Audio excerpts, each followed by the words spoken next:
Belarus, 1944. A German column of tigers is on the attack. There is no Russian artillery. It would seem the outcome is foregone. But suddenly, something inexplicable happens. The multi-ton machines stall, one after another. The airwaves go dead. Weapons shock the soldiers with electricity. The Germans panic, screaming about black magic. But it wasn't magic. It was physics, taken to its absolute limit. Today, I will tell you the story of the forgotten feat of engineers Stepanov and Vorobyov. The story of how a brilliant invention became a curse. Why did the creators of the death ray beg for their own brainchild to be destroyed? What forced them to choose oblivion over a Nobel Prize? And what gruesome detail was hidden in the first blueprints of this weapon? The answers to these questions lay in a dusty folder within the NKVD Special Archives, and what we found there turns our understanding of the war upside down. The green line on the oscilloscope screen twitched and froze dead center. The basement didn't smell of dampness, but of burnt rubber and fear. It was the smell of ozone, so thick it left a metallic taste on the tongue. 1941, November. We are 6 meters underground, in the concrete belly of an evacuated research institute. There is no front line here in the traditional sense. There are no trenches. But it is here, among coils of silver wire and rough plumbing pipes, that a battle is being fought that is more terrifying than any bayonet charge. Because in a bayonet charge you have a chance. Here, your opponent is the laws of physics, and they take no prisoners. Alexei Stepanov wiped the sweat from his brow with the dirty sleeve of his lab coat. His hands, covered in small burns from static electricity, were trembling. Not from fear of the Germans, who were already near Moscow. They were trembling from exhaustion. 72 hours without sleep. 3 liters of strong tea and a pack of Belomor-Canal cigarettes. That was all the fuel he had. Before him on the workbench lay the thing that was supposed to save the country, but for now was only killing the nerve cells of its creators. The emitter prototype. A crude, ugly construction weighing 300 kilograms. Solid copper, glass, and hope. The task handed down from above sounded like the ravings of a madman.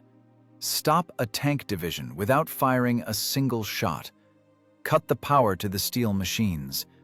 Turn the formidable panthers and tigers into piles of useless scrap metal. Physicists call this the remote disabling of the onboard electrical network. The military calls it a miracle. The Chekists call it an order. Failure to execute, punishable by execution in the courtyard. Stepanov knew. There are no miracles. There is only precisely calculated electromagnetic field intensity. And so far, the equation wasn't balancing. In the corner of the laboratory, on a wobbly chair, sat the handler from State Security. The captain in the blue cap didn't even look at the instruments. He looked at the back of Stepanov's head, a gaze as heavy as lead. He didn't understand a word of the formulas scribbled in chalk on the blackboard. To him, these Greek symbols were just an excuse for the delay. "You have 12 hours left, comrade engineer."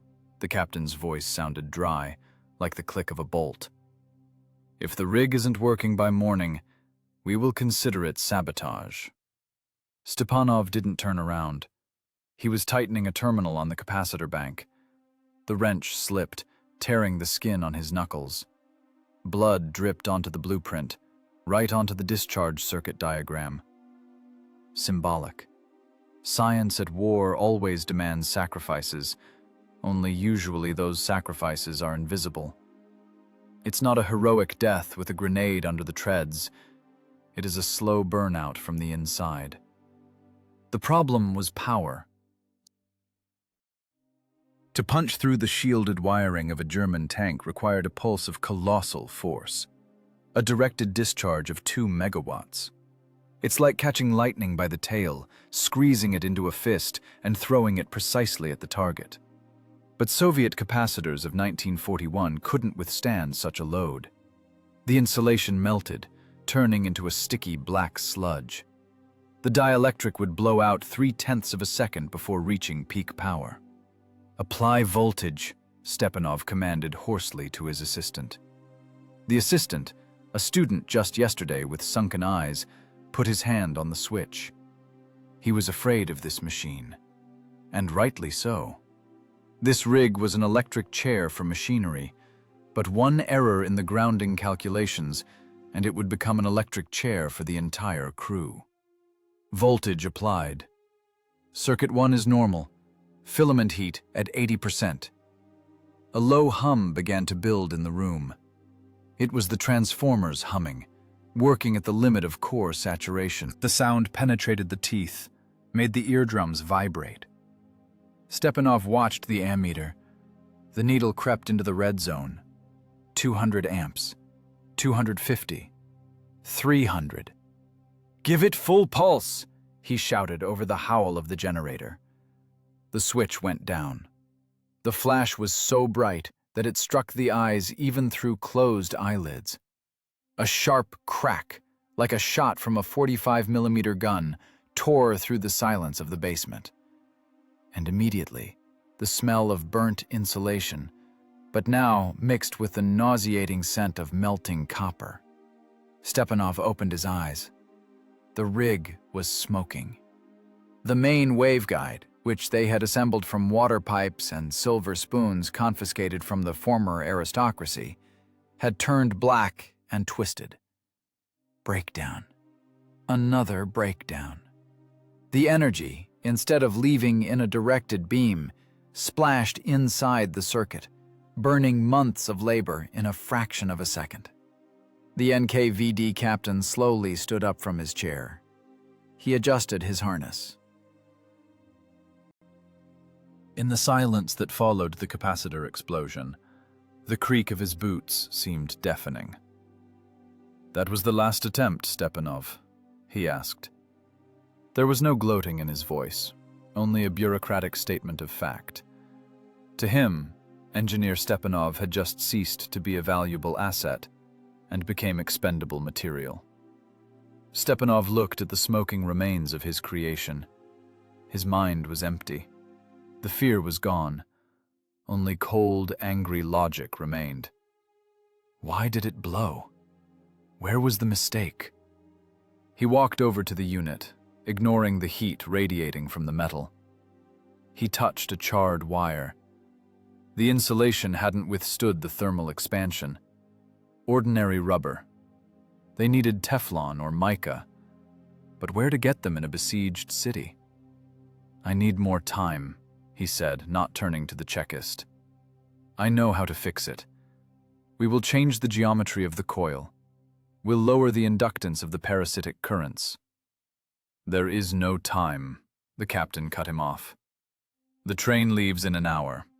Destroy the equipment. Documentation in the bag. You will ride in the special car, or you won't go anywhere." It was a dead end, engineering-wise and life-wise. Stepanov understood. If they dismantled the rig now, they wouldn't be able to reassemble it. There would be no parts, no basement, no voltage in the mains. And Guderian's tanks would continue to crawl across their land, and there would be no one to stop them. Science was losing to war. Brute force was defeating intellect. But it was at this moment, when despair had almost covered him entirely, that Stepanov's gaze fell on the lab journal. Page 44. The hysteresis graph. The curve shot upward sharply. He suddenly understood. They were trying to break through the wall with their heads, pumping up the power. But they needed to find a crack in the wall. Frequency. It was all about frequency. No need to burn the wiring with power. You need to make it resonate. "Wait!" Stepanov spun around to the captain. and his eyes, red from lack of sleep, burned the same fire found in people who have looked beyond the event horizon.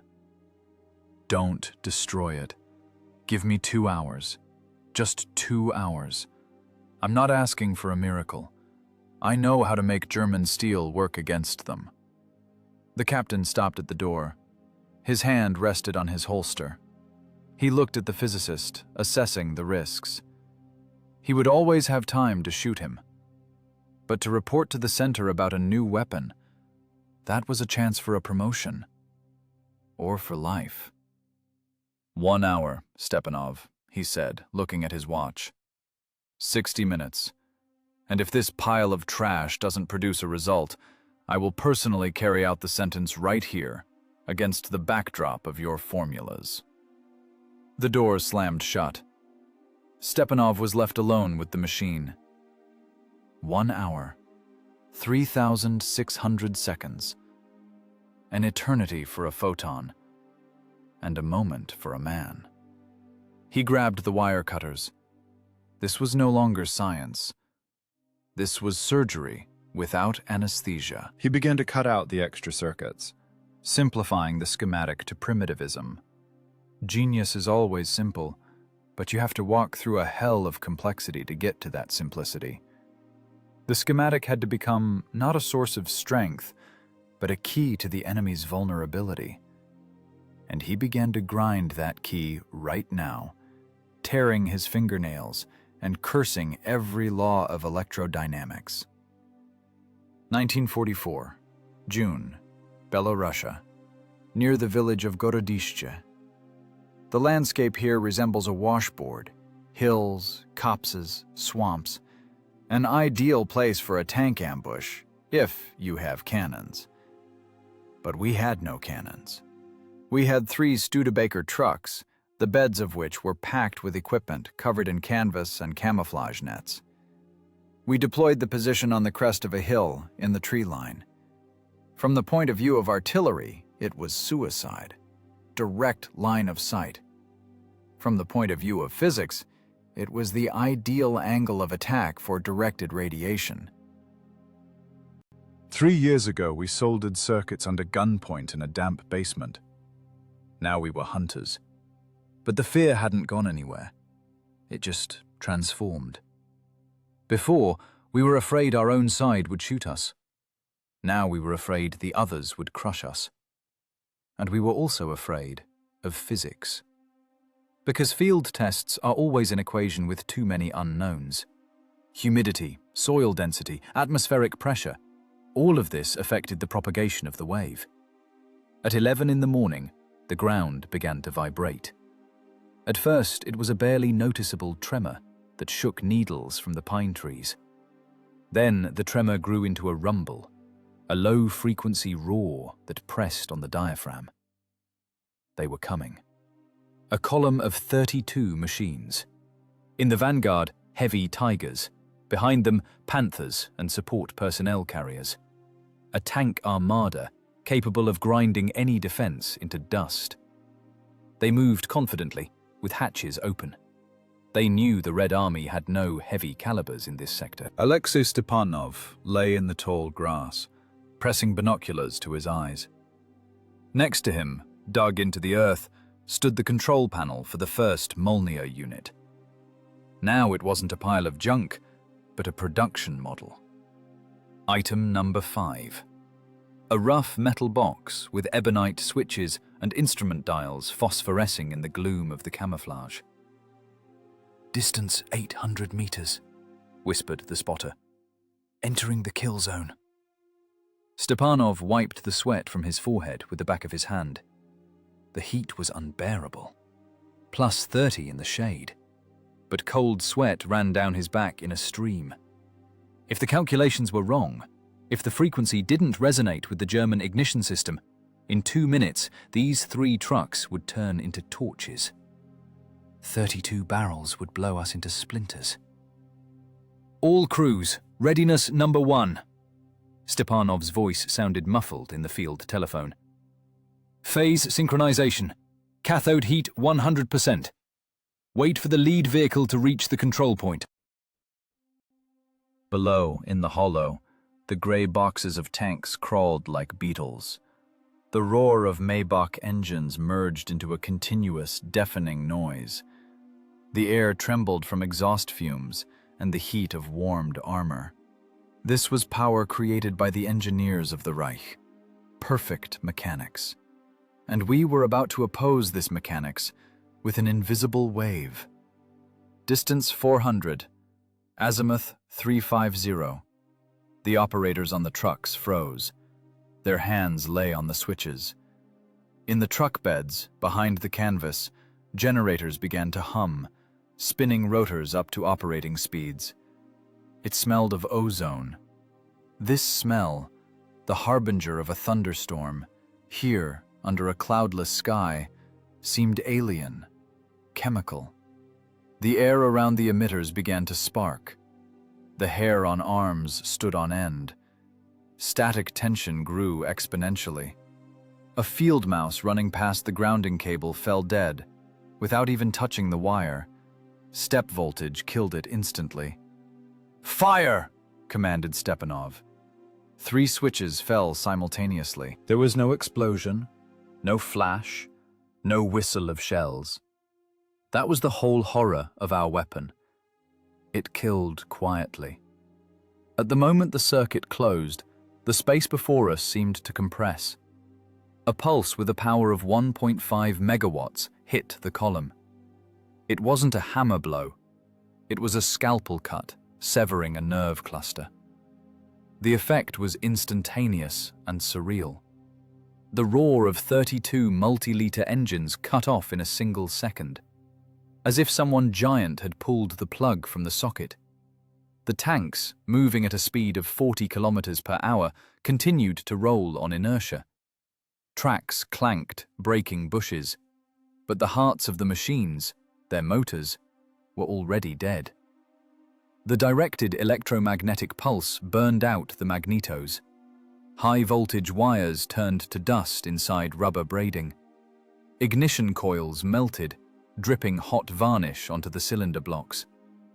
The lead Tiger dipped its nose, bogging down in the loose soil.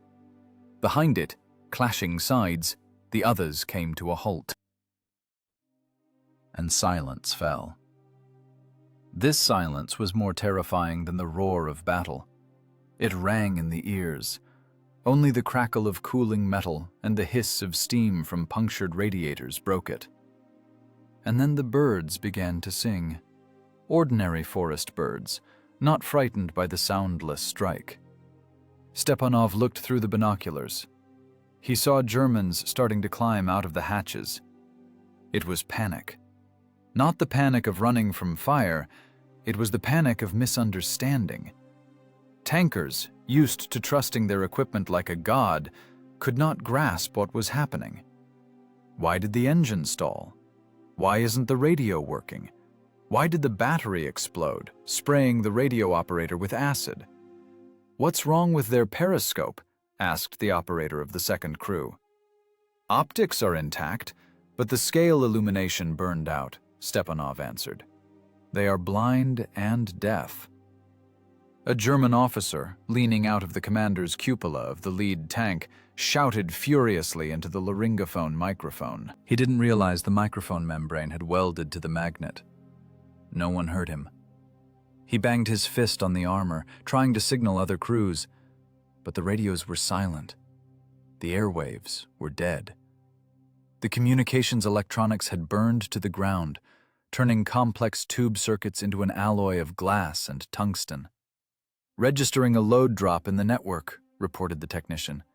"Capacitors discharged. Emitter temperature critical. Need cooling." Stepanov lowered the binoculars. His hands were shaking again. Not from fear, from the come-down. The adrenaline that kept him toned for the last half hour began to leave, leaving weakness. Kill the generators. Switching to observation mode. Chaos reigned below. Crews were abandoning machines that looked completely intact. A tank without an engine is just a steel coffin. A tank without communications is a solitary target. A tank without the ability to turn the turret the electric drive burned out too, is a tractor. The Germans were running. They were running from an invisible enemy, from black magic, from something that couldn't be explained by a Wehrmacht manual. They dropped personal weapons because the steel parts of rifles shocked them. The residual charge on the tank hulls was still high, around 200 volts. "Look, Alexeich," Engineer Vorobyov, standing nearby, nodded at the field. "They are running from working equipment. 32 tanks, a heavy breakthrough regiment. We took them without spending a single gram of gunpowder." Stepanov lit a cigarette. The match broke in his fingers. "We didn't take them," he said quietly. "We turned them off. But they will return, and next time they will be smarter." He walked up to the rig and placed his palm on the hot casing. The metal vibrated, cooling down. Inside, in the belly of the device, something clicked quietly. It was physics returning to a state of rest after monstrous tension. "Check the insulators on the third circuit," Stepanov threw out dryly, returning to the state of a technocrat. "There was a resistance spike. If there's a micro crack there, next time it will fry us like chickens." Below, in the valley, stood a graveyard of steel beasts. They looked formidable, predatory, but were dead. The wind swayed the open hatches. The smell of diesel mixed with the smell of ozone and heated pine needles. It was the smell of victory. But a strange, cold, laboratory victory. A victory won not by soldiers, but by engineers. Stepanov looked at his watch. It had stopped. The hands froze at 11:14. The pulse reached here, too. Even the mechanics jammed from the magnetization of the spring. "Time has stopped," he muttered. "For them and for us." We packed the equipment in 15 minutes. We needed to change position. The Germans would quickly figure out where the blow came from. And then, not a silent pulse, but very loud, high-explosive shells would fly here. The trucks roared their engines and crawled back into the depth of the forest. We left behind a field of miracles, which for the enemy had become a field of horror. But Stepanov knew, physics is neutral. Today the laws of induction worked for us. Tomorrow they might work against us. The war of ideas was just beginning, and the next round would be much tougher. War is a dialogue between engineers. If you invent a sword, the enemy invents a shield. If you invent a bullet that pierces the shield, the enemy makes the armor thicker. We made the classic mistake of men of science. We underestimated the enemy's intellect. We considered German tankers just executors, dull cogs in the blitzkrieg machine. But on the other side of the front sat the same graduates of technical universities, only with diplomas from Berlin and Munich. And they learned fast. Too fast. August 1944. We received an intelligence report. A knocked-out German panzer had a strange modification. I personally crawled over its burnt hull with wire cutters. What I saw made me go cold. All the wiring, every centimeter of cable from the battery to the starter, was wrapped in a double lead braid. On top was a steel fine mesh net grounded to the hull. They turned every tank into a Faraday cage. They shielded their nerve centers. They understood the principle, I said then to Vorobyov, turning a piece of heavy shielded cable in my hands. They don't know how we do it, but they know how to protect against it. Our pulse will just drain off the hull into the ground, like water off a duck's back. But an order is an order. The generals demanded a repetition of the miracle. They didn't care about the laws of physics. They needed a result. We were sent to intercept a breakthrough at a railway junction.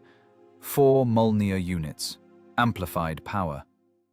We drove the generators into afterburner mode, raising the voltage 20% above critical. It was a risk. The insulators could burst even before the shot. The position was bad. An open field, sparse bushes. We camouflaged the trucks with haystacks. Naive. Zeiss tank optics see through hay. They appeared at sunset. The sun hit us in the eyes, blinding the rangefinder optics. 10 machines, heavy breakthrough tanks. They didn't come in a column as before, but in a deployed formation, an attacking wedge. The distance between machines was 100 meters. This reduced the effectiveness of our beam. We had to hit precisely, shifting focus from one target to another. "Target number 1 locked," the voice of the second unit's operator trembled. "Distance 600. Fire," I commanded. The familiar crack of the discharge. The air in front of the emitter rippled. But the tank didn't stop. It didn't even slow down. The multi-ton machine continued to grind the dry earth with its tracks, approaching with the inexorability of an avalanche. "No effect!" A scream in the headphones. "Repeat pulse!" Second discharge. Third. The ammeter needles slammed against the limiters, transformers howled like wounded beasts. But the Tiger continued to come. Its motor worked smoothly, without misfiring. The lead braid worked. Our invisible weapon, which just yesterday seemed like a divine hammer, turned into a useless spark. We were throwing stones at a rhinoceros. And then they saw us. The flash of muzzle flame on the barrel of the lead tank seemed unnaturally bright to me. An 88mm shell flies faster than sound. First you see the explosion, then you hear the impact, and then the fear comes. The shell hit the second vehicle. Direct hit on the capacitor bank.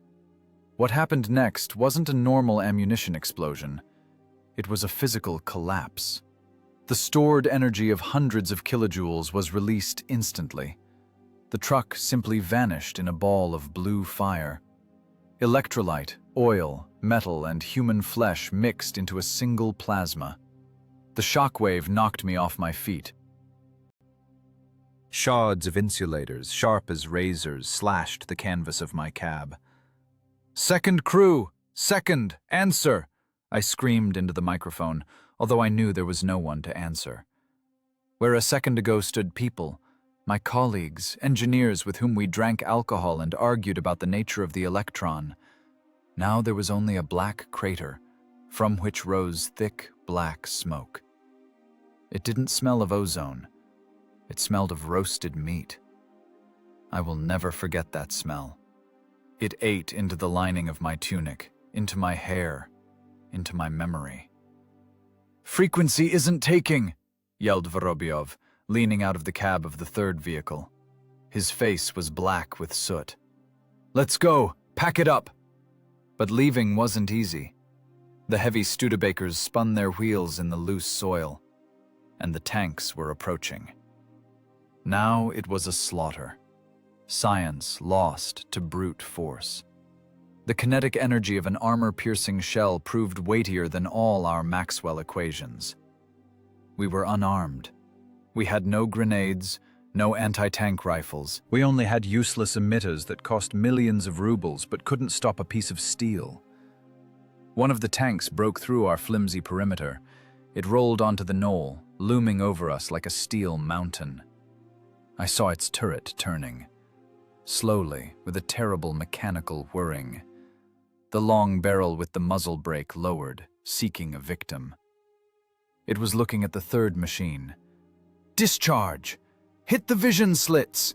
I screamed, realizing the meaninglessness of the command.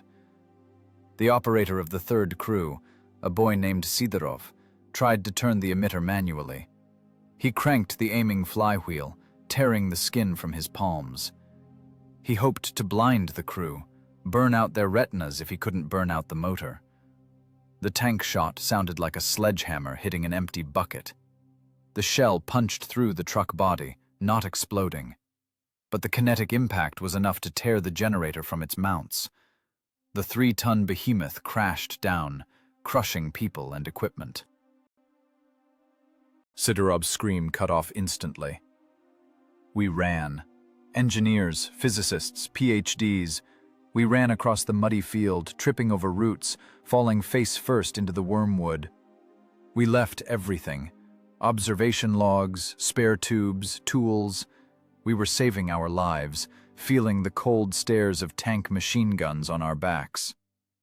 That day, I realized one simple thing. Smart weapons are vulnerable. They require ideal conditions, precise calculations, fine-tuning. But brute iron works always. A tank doesn't care about air humidity. A shell doesn't care about circuit inductance. If you can't kill the enemy, you lose. And no Nobel Prize will protect you from shrapnel. In the evening, when we gathered in the forest, 7 of us remained out of 20. We sat in silence. No one lit a fire. Vorobyov sat clutching his head in his hands, rocking from side to side. "We miscalculated," he whispered. "We didn't account for shielding. It's elementary physics, first year. How could we forget?"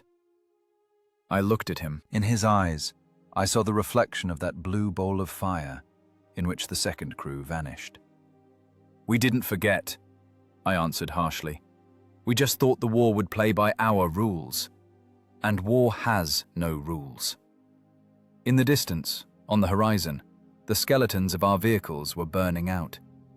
The German tanks had moved on. We didn't stop them. We didn't even delay them. We just gave them fireworks at the cost of 6 lives of the country's best minds. It was a lesson. A cruel, bloody lesson. Physics isn't just creation.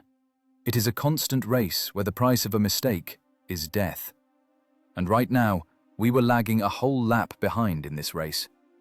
We needed not just a solution, we needed a qualitative leap, or we would all be buried in this Belarusian clay, along with our formulas. The dugout was saturated with dampness and the smell of cheap tobacco. A kerosene lamp smoked, casting long, dancing shadows on the log walls. Outside, rain turned the roads into rivers of mud. But here, under 3 layers of logs, the air was dry and hot from tension. This wasn't just a headquarters hole. It was a confessional, where faith in humanism died under the onslaught of cruel necessity. Engineer Vorobyov sat at a rough table piled with maps and calculations. His face, gaunt and gray with fatigue, resembled a death mask. He moved the slide on his slide rule with manic speed. Click, click. In his eyes was the feverish gleam of a fanatic who has groped for a solution. Opposite him stood Alexei Stepanov. He was looking at the map. The red arrows of the German offensive ripped open our defense like a knife through a tin can. The situation was catastrophic. The front was bursting at the seams. "I found the way out," Vorobyov said quietly, not raising his head. "We can't punch through their screens. Lead and steel mesh dampen the pulse. But we can use their protection against them." He slid a crumpled sheet of paper toward Stepanov. It wasn't a weapon schematic. It was a diagram of an industrial induction furnace. If we raise the power to 3 megawatts and shift the frequency to the lower range, Vorobyov's voice sounded mechanically even, then the screen will cease to be a protection. It will become an energy receiver. Joule-Lenz law. Foucault eddy currents will heat the steel hull of the tank. Stepanov took the sheet. His eyes scanned the formulas. Magnetic permeability coefficient of armor, current density, heat capacity of steel. And then the monstrous meaning of these numbers reached him. "Do you realize what you're proposing?" he asked, feeling a lump rise in his throat. "The hull will heat to 600 degrees in 40 seconds. Wiring insulation will melt," Vorobyov nodded. "The machine will stop." "To hell with the wiring!" Stepanov slammed his fist on the table. What about the people, the crew? They are inside. The tank will turn into a microwave. We will boil them alive in their own juices. Major Gromov stepped out of the dark corner, the same handler whose gaze was always heavier than lead. He walked to the table, and the lamplight caught his face, hard as a boot sole. "Continue, Comrade Vorobyov," he ordered. "What will happen to the crew?" "Thermal shock," the engineer answered impassively. "Air temperature inside will rise to 100 degrees in 10 seconds. Burns to the respiratory tract. Heat stroke. Loss of consciousness. Death will occur from brain overheating or ammunition detonation. Gunpowder in the casings will detonate in a minute and a half." "That is effective," Gromov nodded. "It is an atrocity," shouted Stepanov. "We are physicists, not executioners. We are fighting machines. Our goal is to cut power, stop the iron, but not to roast people like chickens in an oven. There are conventions. There is elementary human ethics." "Ethics?" Gromov smirked. The smirk was terrible, like the grin of a skull. Did you see what remained of the second crew? Did you see how Sergeant Sidorov burned? The Germans didn't think about ethics when they shot our boys with cannons. They didn't think about humanism when they burned villages along with the inhabitants. We are not them. Stepanov shook with indignation. If we start using science for torture, how are we better than the fascists? This lowers us to their level. We don't need to be above them, Stepanov. We need them to die and us to survive. Gromov leaned over the table, resting on his hands. Look at the map, intellectual. Tomorrow morning, this tank avalanche will be here. They will crush this dugout. They will roll like a steamroller over the hospital in the rear. They will reach your home. Will you lecture them on morality when a tread runs over you? Silence hung in the dugout. One could only hear the raindrops tapping on the roof and the flame humming in the lamp. It was a moment of truth, a collision of two universes.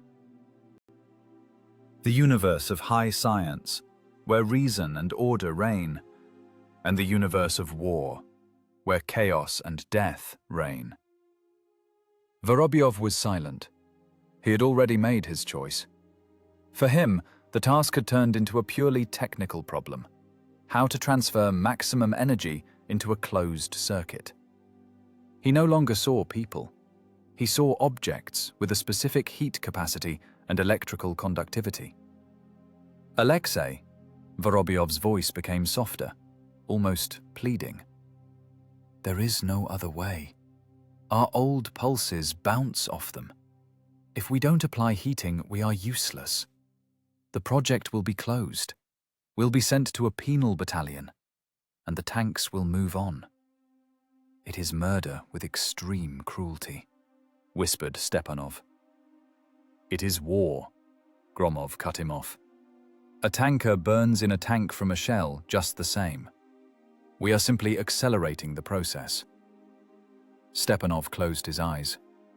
Before him stood a dilemma unsolvable within the framework of normal human logic. Save thousands of your own by killing 100 enemies in the most gruesome way. Or keep your hands clean, but allow the enemy to kill further. He imagined the smell of burnt meat filling the German tanks, the screams of people trapped in a red-hot steel box, unable to open the glowing hatch. It was a nightmare. But an even greater nightmare was the thought that he could stop this offensive, and didn't. The responsibility pressed down like a concrete slab. Fine, he said. The word fell like a stone into a well. But I want it recorded in the protocol. I was against it. History is written by the victors, Stepanov. Gromov straightened up. If we win, they'll write off everything. If we lose, there will be no one to read the protocols. Proceed. Stepanov walked over to Vorobyov. Now he looked at the drawing not as a sketch of hell, but as an engineering task. "Raising the voltage is dangerous," he said dryly, suppressing his emotions. "Transformers will go into saturation." Need to change the cooling scheme, otherwise the oil will boil before the Germans do. I'll install forced circulation. Vorobyov perked up, grabbing a pencil. We'll take a pump from a truck. And shielding for the operator's cab, added Stepanov. Back radiation at such power will make us sterile ourselves. Double mesh, and grounding to the water table. They bent over the table, two engineers planning mass murder using Maxwell's laws. Gromov watched them from the shadows. He had achieved his goal. He broke the human in them and switched on the weapon function. Fear of the NKVD was gone. Only the fear that the equation wouldn't balance remained. Stepanov drew the power supply line. His hand didn't tremble. He had killed the philosopher in himself. Only the physicist remained. Cold, calculating, terrible. Molnia was no longer a disarmament tool. It was becoming an electric chair for an entire army. And the switch for this chair lay in his hand. Outside the window, thunder rumbled. A real storm. But what they were planning to unleash tomorrow would be more terrifying than any natural element. Because nature has no malice, and now they did. Precise, mathematically calibrated malice with a power of 3 megawatts. 3 o'clock in the morning. The rain didn't stop, turning the world around into a liquid, squelching substance. Inside the truck, under the heavy canvas, it smelled of rosin, cheap tobacco, and insomnia. We hadn't slept for 2 days. Smoke stung our eyes, our hands trembled from caffeine, but our brains worked with frightening, painful clarity. Gromov's plan, to turn tanks into ovens, lay on the table. From the standpoint of brute force, it was flawless. From the standpoint of an engineer, it was a catastrophe. I looked at the calculations and saw not an ethical problem, but an energy hole. To heat 40 tons of German steel to critical temperature, we would need to hold the arc for 3 minutes. 3 minutes of continuous load at 3 megawatts. Our generators would die at the 40th second. The windings would melt before the Germans felt the heat. We were creating a suicide weapon. "It's a dead end," I threw the pencil on the map. The graphite broke. "We can't pull that kind of power. You can't cheat the law of conservation of energy, even if you have a gun to your temple." Vorobyov sat in the corner, clutching his head. He looked like a broken mechanism. "We have no choice, Alexei." His voice was hollow, like from a barrel. "Either we burn the generators, or they shoot us for sabotage." I buried myself in the Materials Science Handbook again. Page 112. Dielectric losses, loss tangent, insulation of German wires, synthetic rubber, Buna, vinyl chloride, fabric impregnated with varnish. And then it hit me. It wasn't an epiphany, as they write in novels, not a flash of lightning. It was the simple, dry click of a logical bolt. We were trying to heat the whole tank. Why? We needed to destroy only the insulation. Every material has its own molecular resonance frequency, a frequency at which molecules begin to vibrate madly, heating up from the inside. Water, which a human consists of, resonates at one frequency, rubber and plastic at another. If we find a narrow spectrum that affects only polymers, we can melt the wiring without heating the armor and without killing the people. The crew will feel only slight warmth and tingling of the skin, but the insulation on the wires will run off like liquid mud in a fraction of a second. Short circuit. Everywhere. At once. The tank will die. The people will live. "Nikolai!"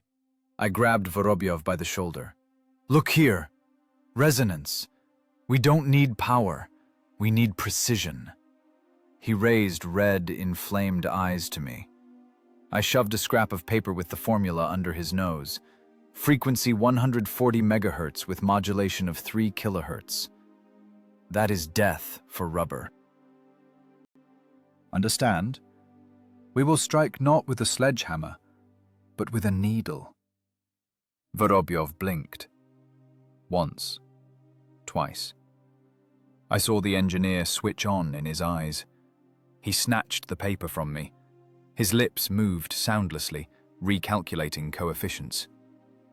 Loop inductance will have to be halved, he whispered, and add capacitance to the output stage. We'll do it, I said. Right now. We tumbled out of the truck bed into the rain, mud up to our knees. The cold chilled to the bone, but we didn't feel it. We had 3 hours until dawn to rebuild 3 emitters. It was field surgery. We opened the casings of the units like opening a patient's chest cavity. Inside, an entanglement of copper and glass. Rain flooded the circuits. It was deadly dangerous.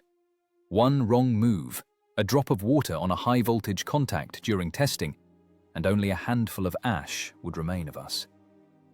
We stretched rain capes over the emitters. Vorobyov held the flashlight, his teeth chattering from the cold. I worked with the soldering iron. The iron hissed as it touched wet metal. The smell of rosin mixed with the smell of wet earth. It was the strangest smell in my life. The smell of hope. Cut the third winding, Vorobyov commanded. Shift the tube operating point. Roger, cutting. The wire cutters snipped the thick copper bus bar. The copper was soft, pliable. We threw out the excess, lightening the circuit, making it sharper, angrier. We were turning a club into a rapier. My fingers were numb from cold. I could barely hold the tool, but every movement was precise. There was no room for error. An extra drop of solder could change the circuit frequency, and then the pulse would miss the target. Gromov came out of his dugout, hearing the commotion. He stood in the rain in a greatcoat thrown over his shoulders and silently watched as 2 crazy scientists gutted a secret weapon worth millions of rubles. "What are you doing?" he asked quietly. "You have an order for a thermal strike." "We are improving the order," I grumbled, not looking up from the oscilloscope. "We found a way to stop them more reliably, without overheating the generators." "If this doesn't work," he began. "If this doesn't work, we are dead men anyway," Vorobyov interrupted him. "Hand me the 13 wrench, Major." And Gromov, that iron Chekist, silently picked up the wrench from the ground and handed it to the engineer. In that moment, hierarchy collapsed. Here, in the mud, under the rain, the ones in charge were those who understood the physics of the process. By 5 in the morning, the work was finished. The units looked pitiful, wrapped in electrical tape, with new circuits sticking out, flooded with varnish that hadn't had time to dry. But inside them beat a new heart, a heart tuned to the resonance of polymer destruction. We were dropping from fatigue. Our hands were black with soot and cuts. "Test run at low current," I wheezed. Vorobyov turned on the power. The green line on the screen twitched and stretched into a perfect sine wave. The frequency stood rock solid. 140.5. "Got it," he exhaled. "Right in the center of the absorption spectrum." I took a piece of captured German cable lying in the truck bed and held it up to the antenna. "Give it a pulse, 10% power." The click of a toggle switch, a barely audible squeal. Before my eyes, the durable, stiff rubber insulation on the cable suddenly blistered. It became soft, like melted cheese, and began to drip off the copper core, exposing the metal. The copper itself remained cold. I touched the wire with my finger. It was barely warm, but the rubber had turned into a sticky puddle. We exchanged glances. In the semi-darkness of the truck bed, illuminated only by instrument dials, our dirty, exhausted faces glowed with triumph. It was a victory of intellect. We found the Achilles heel of the steel monsters. We won't burn people. We will simply strip the machinery naked, depriving it of its electrical skin. It's brilliant, whispered Vorobyov. It's elegant. It's physics, Kolya, I answered, wiping my hands with a rag. Just physics. And now, let's sleep. At least half an hour. Because when they come, we will need a clear head to aim this thing. The rain stopped. In the east, behind the forest, the sky began to turn gray. Dawn was coming into its own. We lay on boxes of spare parts, covered with oily, quilted jackets. I closed my eyes, but that perfect sine wave still stood before my inner gaze, the green line of life and death. We did everything we could. Now it was the enemy's turn. And Lux, which in war is more capricious than any woman. We created a sword that cut stone without touching it. All that remained was to strike. Osipovici, a railway junction cut by scars of trenches. We chose the highest and most dangerous place in the area, an old brick water tower. Tactically, it is madness. A lonely vertical on a flat plain is an ideal target for any gunner. But from the standpoint of radiophysics, we had no choice. To cover a sector 3 kilometers wide, we needed height. The emitter had to see the targets from above, so the radio horizon wouldn't be cut by folds in the terrain. We hauled the equipment up the spiral staircase. The steps were rotten and creaked under the weight of the generator units. 300 kilograms of copper and iron. We carried them in our arms, straining our backs, choking on dust and pigeon droppings. Every step was a battle. My heart pounded somewhere in my throat, echoing in my ears. Vorobyov went first. He carried the most fragile element, the frequency modulation unit. His face was wet with sweat. Glasses slipped to the tip of his nose, but he didn't stop. He knew. If we didn't get the Molniya up before the Germans came out of the woods, we would simply be shot point blank by cannons. At the top, in the cramped room under the roof where the water tank used to be, we set up our control post. It smelled of rust and damp brick here. Hot summer wind burst into the narrow loopholes of the windows. "Power cable," I shouted from below. "Pull carefully, don't kink the coax. We'll lose power at the bend." By noon, the horizon darkened. It wasn't clouds. It was dust raised by tracks. 50 tanks. 50 steel boxes moving in a broad front to pincer the station. The ground under the tower began to vibrate slightly. This tremor was transmitted through the walls, making the needles of our instruments tap dance. A glass of water, left by someone on the windowsill, slid toward the edge. Vorobyov sat at the console, hunched over like a pianist before a complex concert. He was wearing headphones. He was listening to the airwaves. "Airwaves are clean," he commented dryly.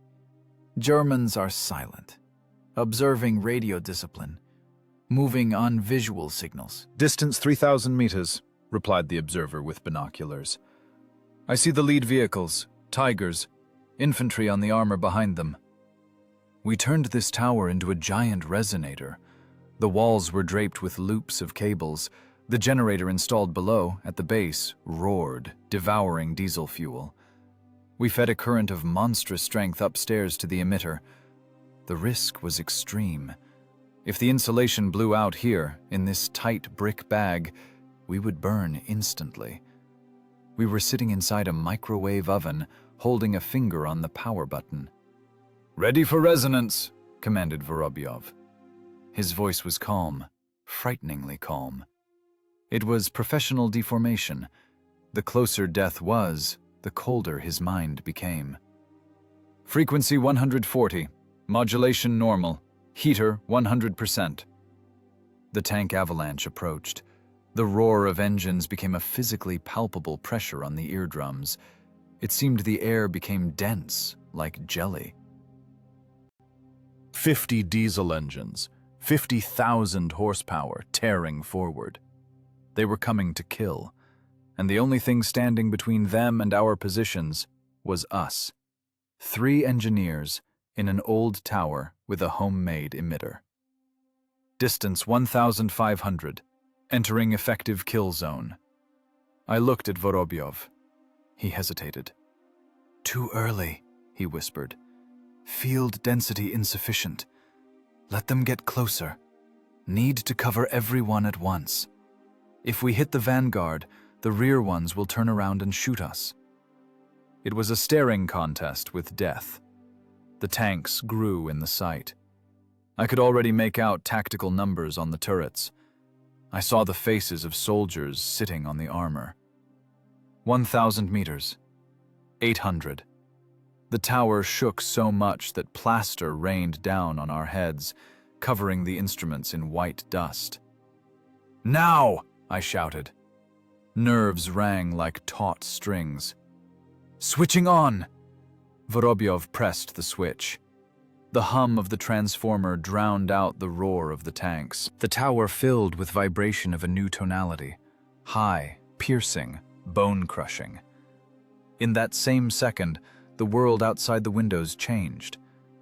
It didn't look like an explosion. It looked as if someone had switched off reality.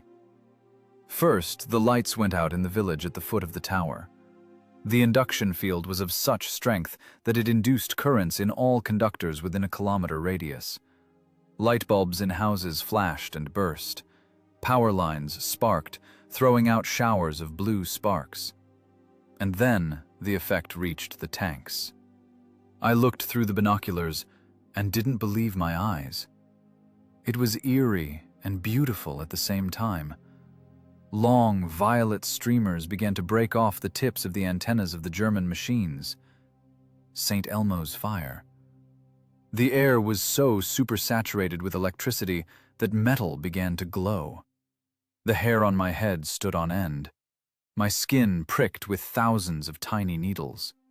A sharp metallic taste appeared in my mouth. The taste of dissolved lead. 50 machines stumbled. It looked as if an invisible hand yanked them by a leash. Engines stalled, simultaneously. The insulation inside the engines, the very kind we calculated, turned into liquid. Ignition coils shorted. The tanks rolled a few more meters on inertia and froze. Infantry sitting on the armor began to jump off, falling into the grass. Soldiers shook their hands, dropped weapons. Rifle stocks shocked them. Static burned skin through the wool of uniforms. "Target locked!" yelled the observer. "They're standing! Everyone is standing!" Silence descended on the field. Not absolute, but ringing, electrical. The roar of engines disappeared. Only the hum of our generator remained, and the dry crackle of discharges running over the armor of the Tigers. It smelled of ozone. This smell was so strong that it overpowered the fumes of exhaust gases and dust. It seemed we were not at war, but in a giant physics laboratory during a thunderstorm. Tank hatches opened. Crews climbed out, stunned, understanding nothing. They weren't wounded. They were disarmed. Their formidable machines turned into piles of dead iron. Turrets didn't rotate. Guns were silent. "Emitter temperature critical." My gaze fell on the thermometer. The needle was pegged at the limit. "Cooling can't keep up. Oil is boiling." "Hold it," wheezed Vorobyov. He clung to the console as if he wanted to transmit his will to the machine through the wires. 10 more seconds. Need to burn the rest of the insulation so they can't repair." Below, in the generator room, something popped loudly. Thick black smoke poured out. "Cooling circuit breached," reported the technician over the intercom. Nikolai Petrovich, we're going to blow up. Shut it down. 5 more seconds. Vorobyov's face was terrible, distorted by a grimace of tension. He wasn't just holding the switch, he was holding this entire tank armada by the throat. I felt the air heating up in the room. Heat radiated from the cables. Varnish on the windings began to bubble. 3, 2, 1. Cut it! Vorobyov unclenched his hand. The hum ceased. We stood in silence, gasping for air. My heart beat somewhere in my temples. I walked to the window. The picture was epic.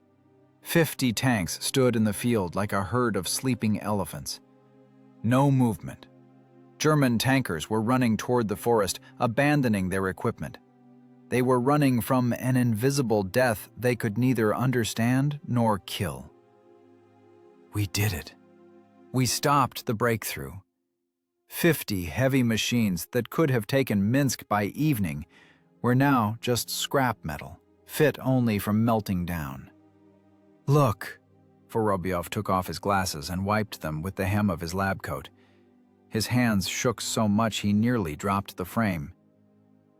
We didn't kill a single person, but we killed an army. There was pride in his words, the pride of a creator who surpassed the destroyer. We used the laws of nature to stop violence.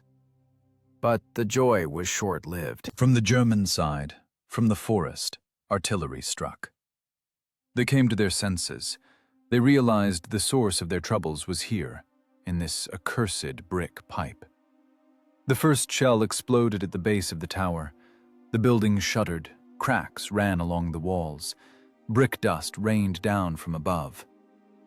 They detected the radiation, I shouted. Bearing, we have to leave. We rushed to the equipment. Save the Molnia, or save ourselves? The units. Remove the modulation units, commanded Vorobyov. Leave the rest. We frantically pulled out cables, ripped off seals. Shells landed closer and closer. German gunners were firing precisely. The tower was doomed. We descended the stairs, clutching the most valuable thing to our chests, the heart of our installation. The world was collapsing around us. The walls groaned. But only one thought beat in my head. We bought time. We bought the lives of thousands of our soldiers at the cost of a few kilograms of silver wire and one insane physical effect. Osipovici stood. The tanks stood. And science proved it was stronger than steel. But now we had to pay the full price for this knowledge. The brickwork didn't just crumble, it shrieked. When a 150mm shell hits the base of a tower, the sound doesn't travel through the air. It goes through the bones. The floor vibration knocked us off our feet. From above, through the pierced roof, a hail of tile shards and century-old dust poured down. We coughed, spitting out gray dirt. The air in the cramped space turned into a suspension in which the light of the single surviving lamp drowned. "Triangulation!" I shouted, trying to out-scream the roar of the next explosion. "They pinned us by 3 points. The next volley will land right on the dome." We were trapped. The tower, which 5 minutes ago was the pinnacle of our triumph, turned into a stone coffin.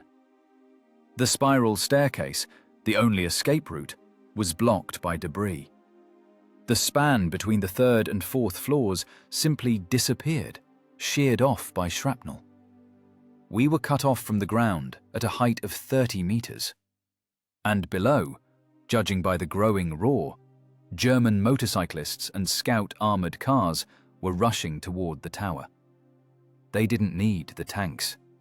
They needed the Molnia. Engineer Sidorov, the same boy who an hour ago was jumping for joy looking at the frozen tigers, lay by the generator rack. He wasn't moving. A steel ceiling beam, torn off by the explosion, had broken his spine. His face was calm, as if he simply fell asleep amidst this hell. Dust settled on his glasses, hiding his glassy eyes. First casualty. The physics of war is cruel. Flesh is always weaker than iron. "We need to destroy the unit!" Vorobyov crawled toward the main console. His lab coat was torn, an abrasion bled on his forehead, but his movements remained frighteningly precise. If they take the emitter intact, in a month similar towers will stand near Moscow. We tried to move the capacitor bank. Useless.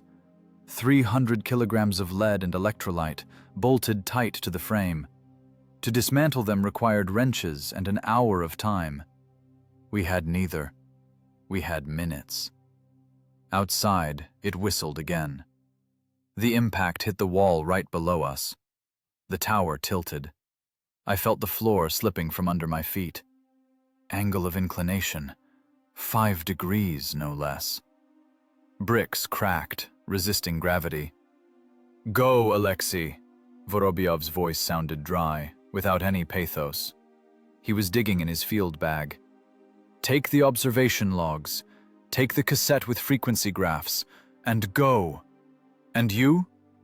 I grabbed his arm. "We'll go down the cable. Through the window." Vorobyov looked at me over his glasses. There was no fear of death in that look. There was only the cold calculation of a chief designer. "The cable won't hold two, and the unit can't just be abandoned. It needs to be turned to dust. Germans are smart engineers. If they get even the circuit schematic, they will restore everything. I must short the circuit. Via detonator." He took an F1 grenade out of the bag. A lemon. An ordinary piece of cast iron with explosives, which now had to become the period in our scientific dispute with the Wehrmacht. "I'll connect the pin to the solenoid," he explained quickly, businesslike, as if lecturing students. "I'll charge the capacitors to the limit. When the voltage reaches the peak, the solenoid will pull the pin. The grenade explosion inside the charged block will cause detonation of the electrolyte. Equivalent 50 kilograms of TNT. Not even the foundation will remain of the tower." I looked at him and understood. He won't leave. It was a decision made not by the heart, but by the brain. Evacuation impossible. Risk of technology capture, 100%. The only way to nullify the risk is to eliminate the carrier of knowledge and the device itself. "Kolya," I began, feeling a spasm squeeze my throat. "Cut the sob stuff," he interrupted harshly. "We aren't in the theater. This is war. Your task is to get the data to the center.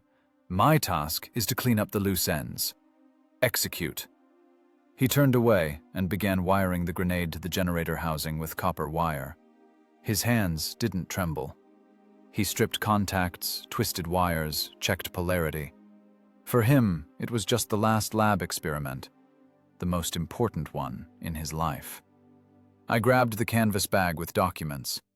That was all that remained of 3 years of work. A stack of paper covered in formulas worth more than gold and human lives. I climbed out the window. The thick power cable we used to feed power hung down, swaying in the wind. Below, in the smoke and dust, gray figures flickered. Germans. They were already in the pump house courtyard. German speech could be heard, barking, sharp. Machine gun bursts crumbled brick at the base. "Go!" shouted Vorobyov, not turning around. He had already put his fingers on the charging toggle switch. I slid down the cable. Palms burned. The wind hit my face. I was descending into hell, leaving in the heavens the only person who understood me without words. 5 meters from the ground, the cable snapped. I crashed into a pile of broken brick, hurting my knee badly, but the pain was somewhere far away. I jumped up and ran. I ran toward the forest, weaving between craters. Bullets whistled overhead.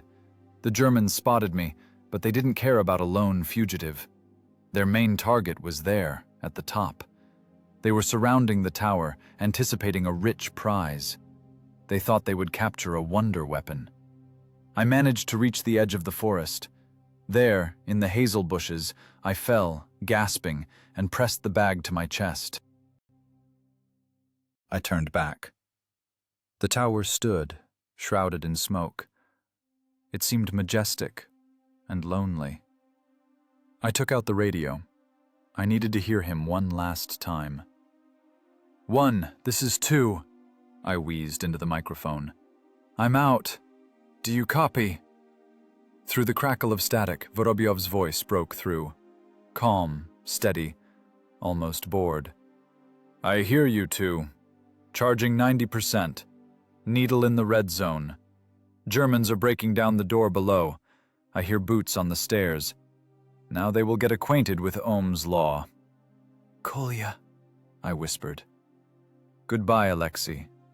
The formula is correct. We did everything right.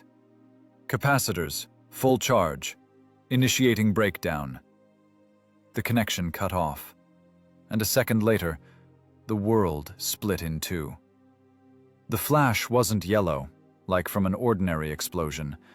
It was blinding blue, the color of an electric arc. The top of the tower was simply torn apart from the inside. Brick walls flew apart like cardboard scenery. A fireball, saturated with plasma of vaporized metal, soared into the sky. The shock wave rolled across the field, flattening the grass. The roar hit the ears with a delay, a heavy, dense hammer. I lay face down in the dirt, covering my head with my hands. Small stones and dust rained down from above. When the rumble subsided, I raised my head. The tower was gone. In its place stuck only a mangled, smoking stump of a foundation. Around it lay debris of brick and twisted metal. The German soldiers who were at the base had disappeared. They were swept away, erased, annihilated. Along with the tower, the Molnia, engineer Sidorov, and chief designer Nikolai Vorobyov disappeared. Everything disappeared. Silence fell. Oppressive, heavy silence in which my ears rang. I stood up slowly. My legs were shaking. I looked at the bag in my hands. Now it wasn't just research. It was a testament. Vorobyov put a period in the dispute. He gave the enemy no chance. He took the secret with him, turning the most complex device into a cloud of ionized gas. I adjusted the strap of the bag. I had to go. To the front headquarters was 12 kilometers through forests and swamps, 12 kilometers of loneliness. Now I was the sole carrier of the knowledge, and this burden pressed on my shoulders heavier than any generator. I turned my back to the smoking ruins and stepped into the thicket. The war continued. But for us, physicists of the Molnia project, it ended right here, at this point where science defeated matter for the last time by destroying it. Moscow, November 1944. Offices at Lubyanka always have the same smell. A mixture of expensive Herzegovina floor tobacco, floor wax, and cold sweat. You can't hear street noise here. You can only hear the rustling of criminal case pages and the ticking of pendulum clocks measuring the time left until the sentence. Alexei Stepanov stood in the middle of a huge office with oak paneling.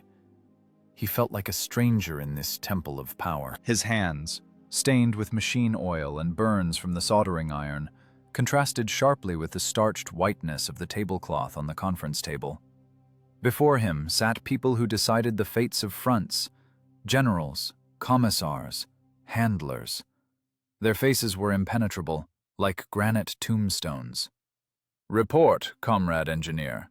The voice of the commission chairman was quiet, but all the heavier for it. Stepanov opened the folder. Paper crunched in the silence. "Results of field tests of the Molnia project during Operation Bagration," he began. His voice was dry, devoid of emotion. He was simply reading statistics. Number of combat engagements, 4. Number of stopped enemy armored units, 128. Irrecoverable losses of scientific group personnel, 6 people. Efficiency of disabling Wehrmacht electrical equipment, 98%. He fell silent, waiting for a reaction. He expected questions about tactics, technical support, awards for the fallen. He expected to be given resources for new developments, for better generators. After all, they achieved the impossible. 128 tanks. That's 2 full-strength tank brigades destroyed without a single shot. But no reaction followed. The generals exchanged glances. In their eyes, Stepanov didn't see triumph. He saw fear. And this fear wasn't directed at the Germans. It was directed at him, Stepanov, and the power he brought in that folder. One of the civilians, a man in a gray suit and horn-rimmed glasses, slowly took off his pince-nez and wiped it with a handkerchief. "You say 128 tanks," he said thoughtfully. "Turned off like a light bulb in a restroom." "Yes, sir." "Tell me, Comrade Stepanov." The man in gray raised his eyes to the chandelier burning under the ceiling. "If you can stop a tank regiment in an open field, what prevents you, or a person with your knowledge, from stopping a trolleybus fleet in Moscow? Or cutting power to the Red Proletarian plant? Or switching off communications in the Kremlin?" Stepanov was taken aback. The logic of the question was monstrous in its bureaucratic paranoia. "But we work for defense. We are Soviet people," he mumbled. "People change, comrade engineer. But physics remains," the chairman cut in harshly. "Today you stopped Guderian. Tomorrow some smart aleck builds such a thing in a garage and stops the subway, or the ventilation system in the government bunker." Heavy silence hung in the office. Stepanov suddenly realized, they don't see a weapon of victory in Molnia. They see a threat to stability in it. A tank is understandable. A tank is armor and a cannon. A tank is controlled by a crew, the crew by a commander, the commander by the party. But an electromagnetic pulse is an element. Invisible, uncontrollable, absolute. A weapon that renders any power based on technology useless. "This weapon is asymmetric," continued the man in gray. "It is too cheap and too effective. If this technology leaks, and it will leak, spies don't sleep. In 5 years, every country will be able to build such a jammer, and then wars will become impossible. And if wars are impossible, how will we defend the revolution? How will we project power?" The verdict was delivered instantly, without a vote. It was readable in their eyes. "Project closed," said the chairman, closing the folder. "Classification, special importance. All equipment samples, scrap. Documentation, destroy. Leave 1 copy of the report in the NKVD Special Archives." "But that is betrayal." Stepanov couldn't hold back. He stepped toward the table. "We are ahead of time by half a century. It is a breakthrough. We can use this principle for peaceful purposes, in energy, in industry." "Comrade Stepanov," the chairman's voice became icy, "do you want to go to the camps for disclosing state secrets? Or do you want to work quietly at the department and teach students Ohm's law?" The world isn't ready for your weapon, and we aren't ready. Forget it.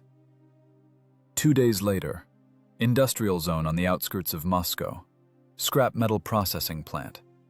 The gray, low sky sprinkled fine snow. Cold. Dirty. Stepanov stood by a huge hydraulic press. Next to him stood that same Major Gromov. Now he wore colonel's shoulder boards. A promotion for successfully closing a dangerous topic. Workers in oily quilted jackets unloaded crates from trucks. The very crates they saved under fire in Belarusia. The very generators they soldered with frozen fingers. Molnia 4, Molnia 5, the experimental resonance unit. All this was now just trash. "Run it!" The foreman waved his hand. The press plate crawled down with a heavy, guttural hum. Stepanov watched the steel plate touch the emitter housing. Glass tubes crunched. That sound was like the crunching of bones.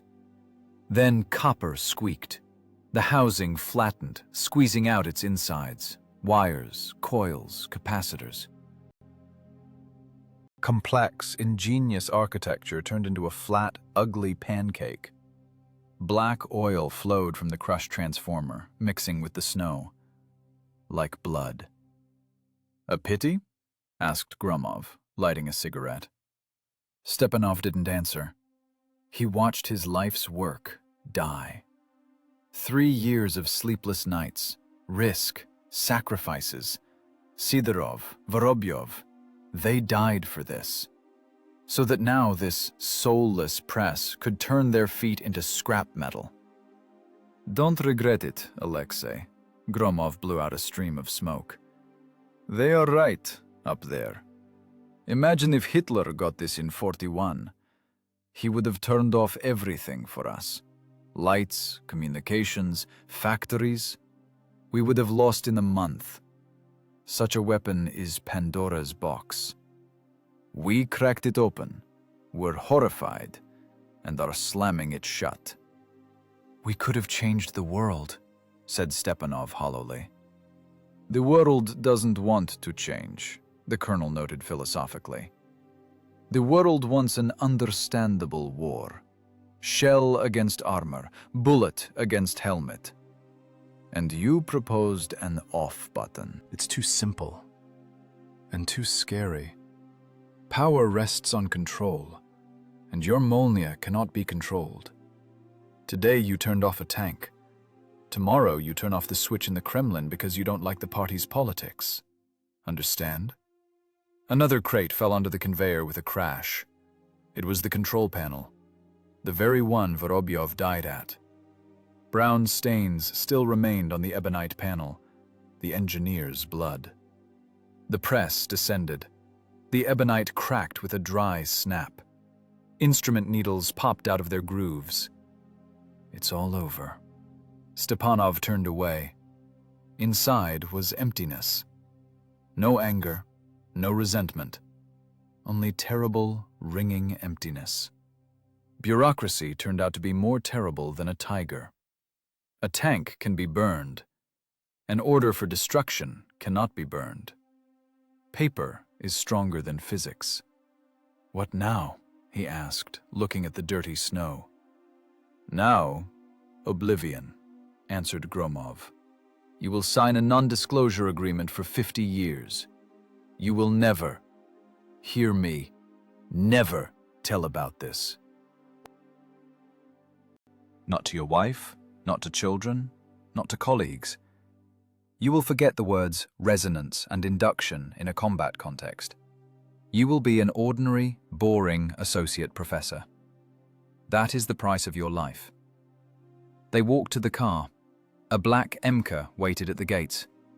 Behind them, the press hummed, continuing to chew up the future that never came.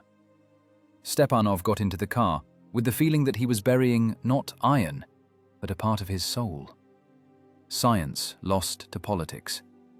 Genius lost to fear. That day in Moscow, there were no fireworks. That day, the Soviet Union destroyed its most powerful weapon to save itself from its own fear of progress. Stepanov looked out the window at the grey streets. The city lived its life. Trams rang. People hurried to factories. None of them knew that just now, in the dirty backyard of an industrial zone, technology capable of stopping any army in the world was destroyed. And perhaps it was for the best. Humanity hadn't grown out of its diapers yet to play with lightning. Matches are not toys for children. especially if those matches can burn down civilization. 1981, November, Moscow. The ward of the Special Hospital Cardiology Department smelled of chlorine, boiled cabbage, and old age. This smell was the complete opposite of what our youth smelled like: ozone, hot copper, and fear. It was quiet here. Too quiet for a man who remembers how the air hums when megawatts of energy pass through it. Alexei Stepanov lay on a high bed. He was 70 years old, but looked 90. War doesn't let go of its soldiers, even if they didn't wear shoulder boards but wore white coats. War caught up with him in the form of ischemia, arrhythmia, and endless gnawing insomnia. Beside the bed on a hard chair sat an old man in a gray, worn jacket, Mikhail Glushkov. In '44, he was a junior technician, a boy who hauled heavy cables under fire in Osipovichi. Now he was a pensioner of Union significance, former chief power engineer of a large plant. Two old men, two fragments of the era of titans. Between them lay a chasm of 37 years of silence. "The machine is beeping," Glushkov said quietly, nodding at the heart monitor. "Rhythm is skipping. Just like back then, on the third circuit, remember? When we were catching resonance on the phase." Stepanov smiled weakly. The smile came out crooked, forced. "Back then we could tweak the vernier and level the frequency, Misha. But here the mechanics are worn out. Insulation is shot, resource depleted." They spoke allegorically. It was a habit ingrained in the subcortex. Non-disclosure agreement for 55 years. Classification, top secret. Even here, facing eternity, they were afraid to call things by their names. Walls have ears, and conscience has no statute of limitations. All his life, Stepanov lived with a sense of split personality. By day, he was a respected professor, lectured students on simple electrical circuits, wrote boring articles for scientific journals. In the evening, he came home, sat in an armchair, and remembered how with one turn of a switch, he stopped tank armadas. He knew a secret that could overturn world energy and military affairs. But he was silent. He carried this secret like a radioactive shard in his chest.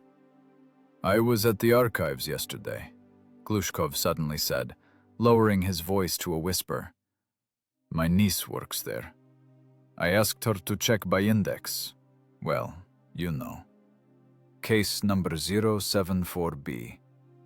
Stepanov turned his head. In his faded eyes flashed a spark of the old, cold fire. "And?" "Nothing, Alexei Petrovich. The folder is in the special archives. Dust on it, a finger thick. No one has opened it since the day we submitted the report. No one. The pages are probably glued together. Blueprints faded. We are ghosts. We didn't exist. Understand? There was no Molnia. There was no Gorodishche. There was no Vorobyov. Officially, we designed field kitchens the whole war." Stepanov closed his eyes. Resentment? No, there was no resentment. There was a strange sense of relief. Oblivion is also a form of protection. If they were forgotten, it means the genie stayed in the bottle. "That is good, Misha," he whispered. "That is very good. Let the dust lie. Dust is the best insulator." He remembered the arms race, Hiroshima, the Cuban Missile Crisis, the world balanced on the brink of destruction. The nuclear club hung over humanity like the sword of Damocles. If electromagnetic weapons capable of switching off cities and countries were added to this, civilization would collapse into chaos. Imagine a world where any terrorist can build an emitter in a garage and stop a plane in the air or de-energize a nuclear station. We did everything right. Stepanov squeezed Glushkov's dry hand. The fingers were cold, but the grip remained firm. We didn't give them matches. We remained human, Misha. We didn't become Herostratuses. Glushkov nodded. He took a handkerchief from his pocket and wiped his eyes. But we could have, Petrovich. We could have been in textbooks, monuments, glory, tamers of electricity. Children in schools would study the Stepanov-Vorobyov effect. And instead, children are alive, Stepanov interrupted him. Do you think if the technology went to the people, we would have lived to the 80s? We would have been ground to dust by our own inventions.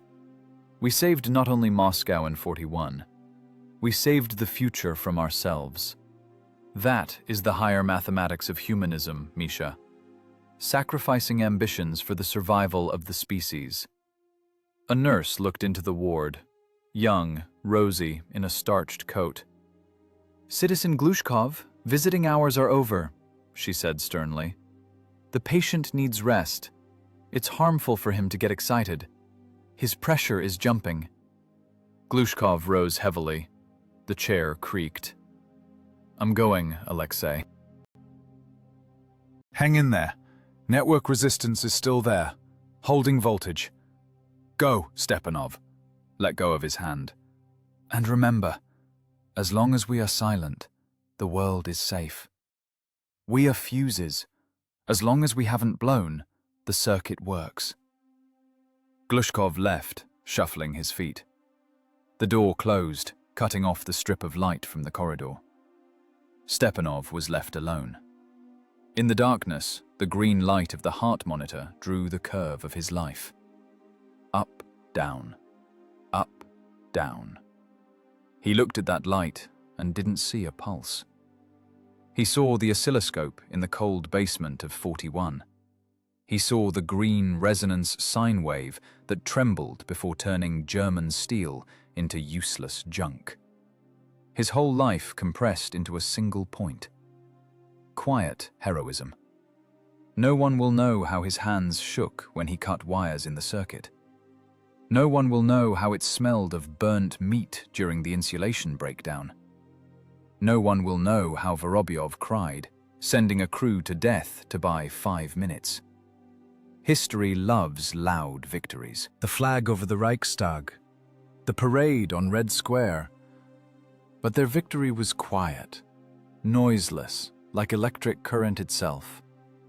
They stopped evil without creating new evil. They went into the shadows to give light to others. Stepanov felt his heart skip a beat. The pause dragged on. Voltage was dropping. The generator was stopping. But there was no fear.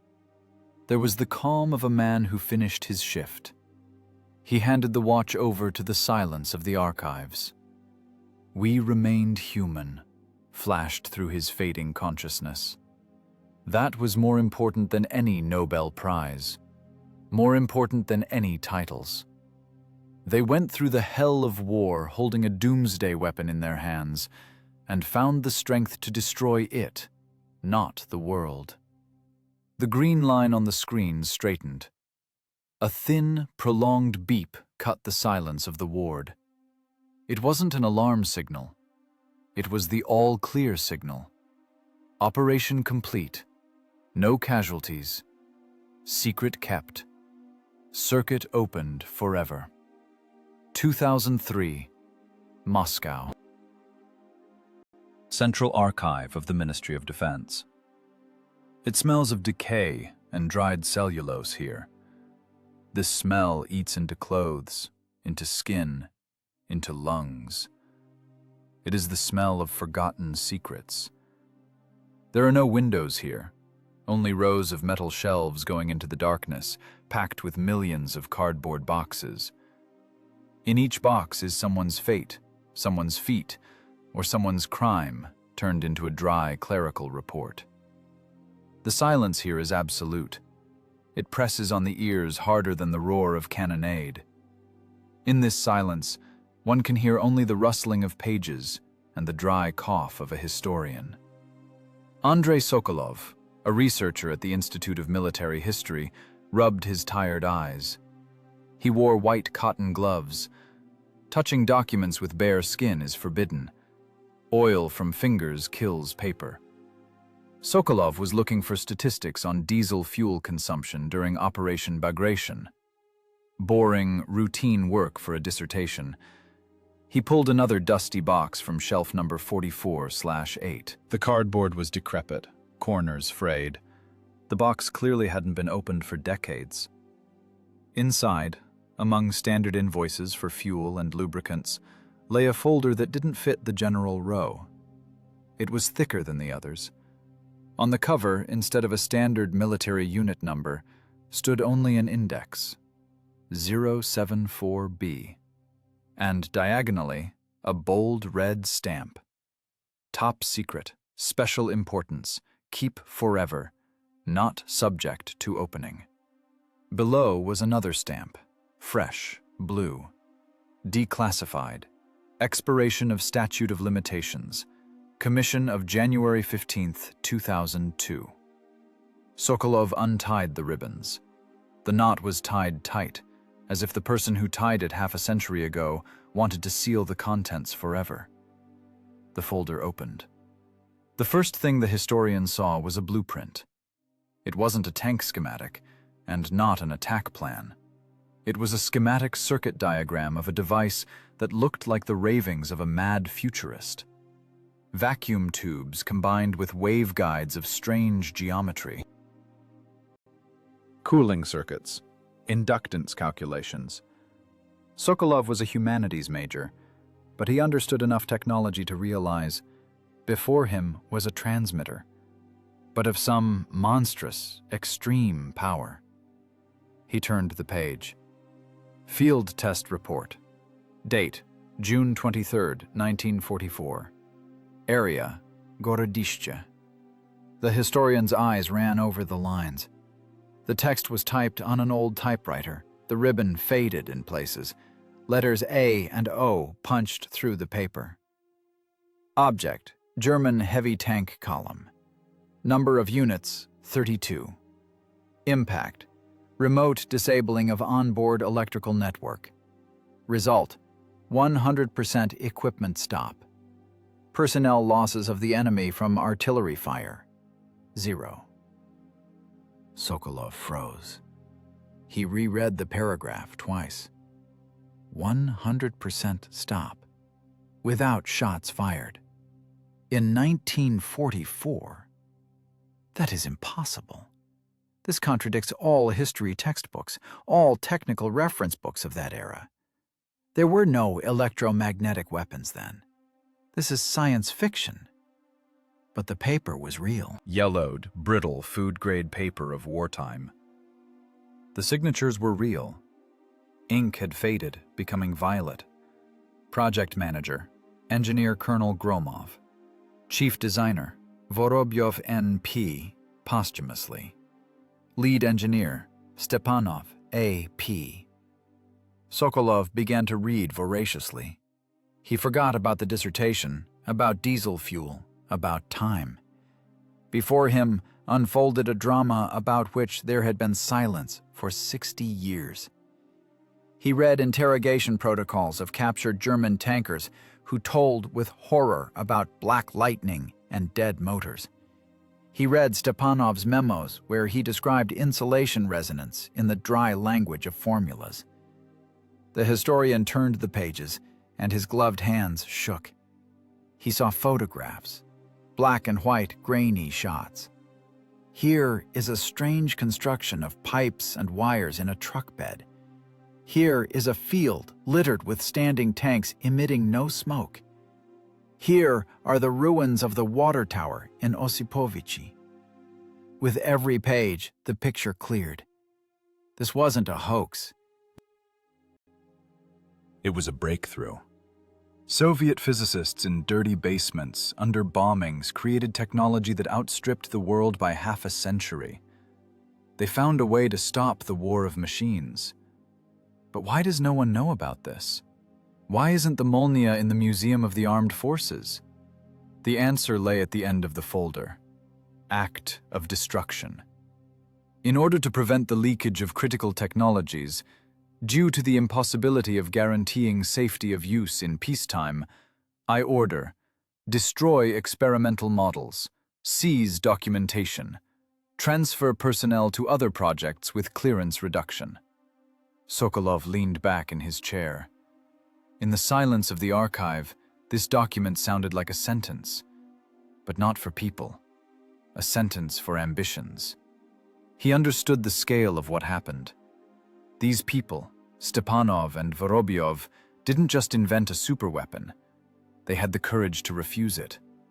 They realized that humanity, torn by war, was not ready for such power. An off button in the hands of a savage is more terrible than a club. If the technology went into circulation, the world would plunge into the chaos of technological catastrophes. Any madman could de-energize a hospital or a city. They destroyed their life's work to save the future. To save this very year, 2003, in which Sokolov now sits under an electric lamp that burns evenly and calmly, not fearing a resonant strike. It was a feat, but not the kind written about in newspapers. It was a feat of self-denial, the highest point of techie humanism. They buried their talent in the ground so that flowers could grow on this ground, not radioactive ash. Sokolov took out his mobile phone, a simple flip phone. He looked at the screen. Signal is there, battery charged, everything works, thanks to them. He carefully closed the folder. Now it wasn't just a stack of paper, it was the Ark of the Covenant. The truth broke out. 59 years of silence ended. The historian knew what he would do. He would write a book. Not a dry monograph, but a requiem. He would return the names of Stepanov and Vorobyov to the pantheon of science. The world must know that in 1944, near Minsk, Soviet physicists stopped a tank armada with the power of thought and copper wire, and that they stopped themselves when they realized they had gone too far. Sokolov walked out of the storage room. The light was on in the corridor, ordinary yellow electric light. The bulb hummed with a frequency of 50 hertz. Before, he didn't notice this sound. Now this hum seemed like a voice to him. The voice of those who tamed lightning and locked it back in the bottle. Outside it was raining. Moscow stood in traffic jams. Millions of cars, millions of engines, millions of electronic circuits. All this complex, fragile world lived, breathed, moved. It existed only because long ago, in a cold November, one engineer signed an act of destruction, choosing oblivion over glory. Sokolov turned up the collar of his raincoat. He carried copies of documents in his briefcase. History resurrected. Ash became words. Justice is not retribution. Justice is memory. And today, this memory ceased to be secret. Physics defeated death because formulas don't burn. They just wait for their hour to speak to us again in the language of truth. Loud as a lightning bolt, and quiet as the rustle of an archival page.